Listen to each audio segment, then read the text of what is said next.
নমস্কাৰ। কবিতাৰ শিৰোনাম পৰিচয়। আবৃত্তি পবিত্ৰ চেতিয়া। পৰিচয়। 5টা আঙুলি সমান নহয়, কিন্তু এটাক এৰি আনটো সফল হ'ব নোৱাৰে। যদি এটা আঙুলি কম হয়, নতুবা বেছিও হয়, তেন্তে কি বেলেগ নামেৰে নামাকৰণ কৰিম? নিশ্চয় নকৰোঁ, আঙুলি বুলিয়েই ক'ম। মানুহৰো পৰিচয় এজন মানুহ হিচাপে। ধন দৌলত পদবী ঐশ্বৰ্য বিভূতিৰ দ্বাৰা নহয়। কোনো মহান ব্যক্তিয়ে কৈছে, যিমানে দান কৰিবা সিমানে মহান হ'বা।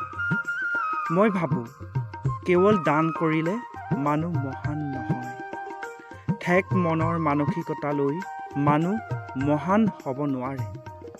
যদিহে দানশীলতাত নিজ স্বাৰ্থ থাকে, এজাক বান্দৰৰ মাজত এটা কল দি ফটো লোৱাৰ অভিনয় কৰে, বাহ লৈ ফুলৰ মালাৰে কথাৰ ফুলজাৰি মাৰে, সেই মানসিকতা কেতিয়াও মহান হ'ব নোৱাৰে।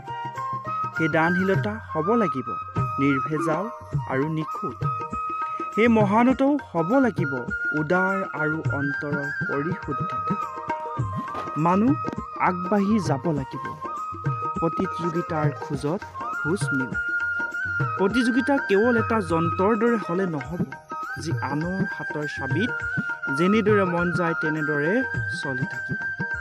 সেই প্ৰতিযোগিতাও হ'ব লাগিব একক আৰু ইতিবাচক, নিজ কৰ্ম, চিন্তা, আত্মবিশ্লেষণ আৰু ব্যক্তিত্বৰ মাজত।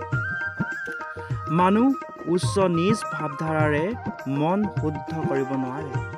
যদি কোনো দুৰ্বল সন্তানে কোনো যোগ্যতাৰ পৰীক্ষাত সফলতাৰ শিখৰত আৰোহণ কৰে, তেন্তে এটা শুভেচ্ছা বাণী, এষাৰি মৰমৰ মাত দিবলৈ মানুহৰ অভাৱ, এইটো চিৰসত্য। কিন্তু কথাষাৰ মনেৰে মানি ল'ব নিবিচাৰে। সময়ৰ দৌৰত হিমালয় সদৃশ শিখৰত সপোনৰ ঘৰ নাসাজো কিয়?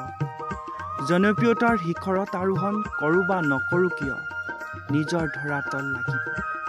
আমি পাহৰি গৈছোঁ আই বোপাই নিজ সন্তানৰ সুখত কিমান যে সুখী।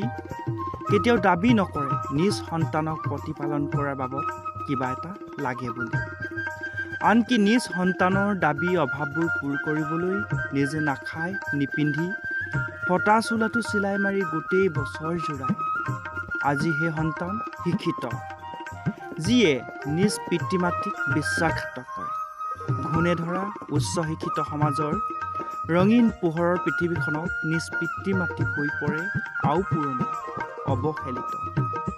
ক'ৰবাত ফুৰাবলৈ নিওঁ বুলি কোনোবা পদপথ, কোনো বজাৰৰ মাজত নতুবা বৃদ্ধাশ্ৰমত থৈ আহিছে, যাৰ বাবে সেই আই বোপাই সদায় অপেক্ষা কৰি আছে নিজ সন্তানৰ মুখ চাবলৈ।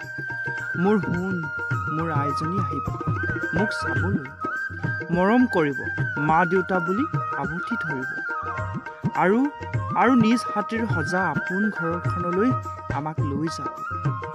মানুহৰ পৰিচয় এনে ঘূণে ধৰা মনোভাৱেৰে নহয়। মানুহৰ পৰিচয় এটা শুদ্ধ মনৰ দ্বাৰাহে হয়। উচ্চ শিক্ষিত হৈ আনুষ্ঠানিক শিক্ষাৰ চাৰ্টিফিকেটৰ দ্বাৰা মানুহ শিক্ষিত হ'লেই নহ'ব। মানুহৰ উত্তৰণ লাগে। বিজ্ঞানীসকলেও বিচাৰি আছে অন্য গ্ৰহত প্ৰাণী আছেনে নাই, আৰু আমি লাগি আছোঁ এক বিকৃত মানসিকতা। ঈগল চৰাইজনীও আমাক শিকাই যায় বৰষুণৰ সৈতে যুঁজ কৰি জীৱনৰ সমস্যা সমাধান কৰা।